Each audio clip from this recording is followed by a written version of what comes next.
Middle east में बढ़ते तनाव का असर अब एशिया के समुद्री इलाकों तक साफ दिखाई देने लगा है।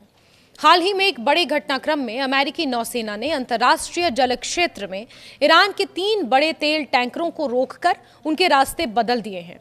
ये कार्रवाई भारत, मलेशिया और श्रीलंका के समुद्री क्षेत्रों के पास की गई है, जिससे वैश्विक स्तर पर हलचल तेज हो गई है।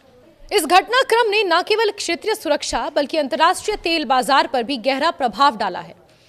अमेरिकी कार्रवाई के केंद्र में वो जहाज थे जो ईरान से कच्चा तेल लेकर अलग अलग देशों की ओर जा रहे थे। इनमें सबसे प्रमुख सुपर टैंकर डोरेना था, जो करीब 20 लाख बैरल कच्चे तेल से लदा हुआ था।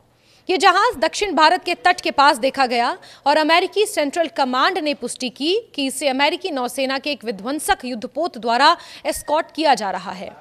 इस कदम का मतलब ये था कि ये जहाज को अपनी मूल दिशा से हटाकर नियंत्रित तरीके से आगे बढ़ाया जा रहा है।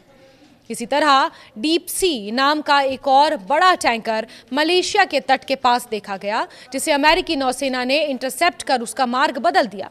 इसके अलावा सीवन नाम का टैंकर, जिसकी क्षमता लगभग 10 लाख बैरल बताई जा रही है, उसे भी मलेशियाई जल क्षेत्र के पास रोका गया और डाइवर्ट किया गया। इन तीनों जहाज़ों को रोकने की कार्रवाई ये संकेत देती है कि अमेरिका अब ईरान के तेल व्यापार को रोकने के लिए एशियाई समुद्री मार्गों तक अपनी पकड़ मजबूत कर रहा है। इस पूरे घटनाक्रम के बीच एक और टैंकर देरिया को लेकर भी स्थिति स्पष्ट नहीं है। शिपिंग सूत्रों के अनुसार ये जहाज भारत को तेल की आपूर्ति करने वाला था, लेकिन अमेरिकी प्रतिबंधों से जुड़ी छूट खत्म हो जाने के कारण ये अपना माल नहीं उतार सका।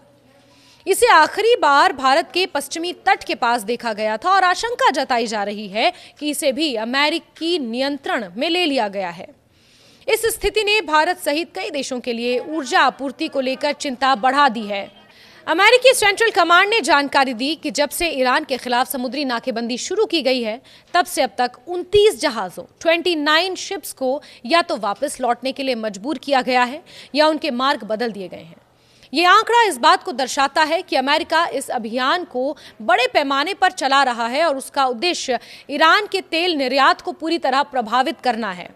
अमेरिका का मानना है कि ईरान की अर्थव्यवस्था काफी हद तक तेल निर्यात पर निर्भर है और इस आपूर्ति को रोककर उस पर दबाव बनाया जा सकता है, लेकिन इसका असर बाकी देशों पर, बाकी देश की अर्थव्यवस्था पर, बाकी देश में जो कच्चे तेल का आयात होता है उस पर भी पड़ रहा है।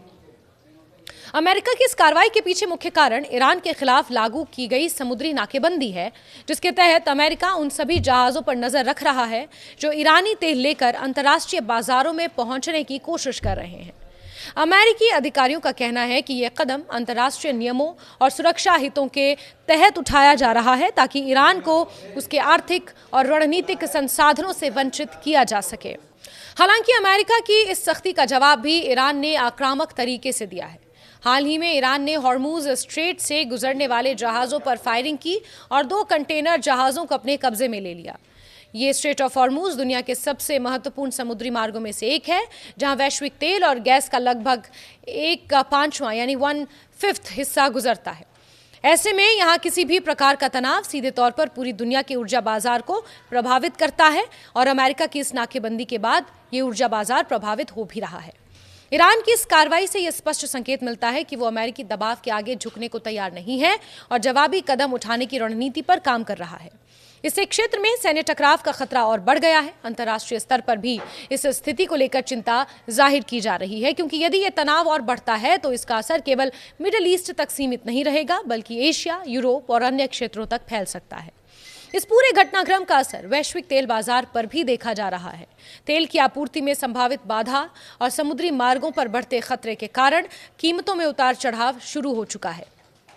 कई देशों के लिए यह स्थिति चिंता का विषय है, क्योंकि उनकी ऊर्जा जरूरतें बहुत हद तक आयातित तेल पर निर्भर करती हैं।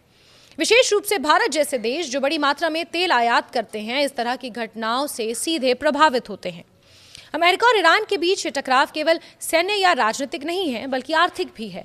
ये एक ओर अमेरिका ईरान को आर्थिक रूप से कमजोर करने की कोशिश कर रहा है, वहीं दूसरी ओर ईरान अपने संसाधनों और रणनीतिक स्थान का उपयोग करके जवाब भी दे रहा है। इस टकराव में समुद्री मार्ग सबसे अहम भूमिका निभा रहे हैं, क्योंकि यहीं से तेल और गैस की आपूर्ति पूरी दुनिया तक पहुंच रही है। अमेरिकी नौसेना की बढ़ती गतिविधियां ये भी दिखाती हैं कि अब ये संघर्ष केवल मिडिल ईस्ट तक सीमित नहीं रहा, बल्कि इसका दायरा एशियाई समुद्री इलाकों तक फैल चुका है। भारत, मलेशिया और श्रीलंका के पास की गई ये कार्रवाई इस बात का संकेत है कि आने वाले समय में इस क्षेत्र में और अधिक सैन्य गतिविधियां देखी जा सकती हैं।